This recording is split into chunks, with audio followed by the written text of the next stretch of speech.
5 डिसेंबर 1956 त्यांच्या आयुष्याचा शेवटचा दिवस. शरीर थकलेलं, पण मनाला अजून एकच काळजी की माझं काम अपूर्ण राहू नये. त्या दिवशी ते सतत 12 तास लिहित होते, बुद्धा अँड धम्मा.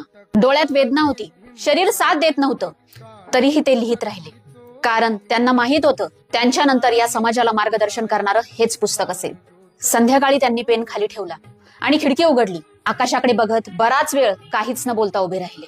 माईसाहेब म्हणतात, त्यांच्या चेहऱ्यावर अशी शांतता होती जी मी कधीच पाहिली नव्हती. कधी कधी माणूस स्वतःच ओळखतो की त्याचा प्रवास आता संपू शकतो. त्या रात्री त्यांनी एकही शब्दाचा त्रास व्यक्त केला नाही. जणू मनात म्हणत होते, मी माझं काम पूर्ण केलंय. पहाट झाली आणि अचानक श्वास जड झाला. माईसाहेबांनी डॉक्टरांना बोलवूपर्यंत त्यांनी आधीच जगाचा निरोप घेतला होता. 6 डिसेंबर 1956 ते अगदी शांतपणे गेले, जणू एखादा थकलेला प्रवासी ज्याने शेवटची ओळ पूर्ण करून डोळे मिटले. ही बातमी पसरायला 10 मिनिट लागली आणि देशभर शांतता पसरली. गिरण्या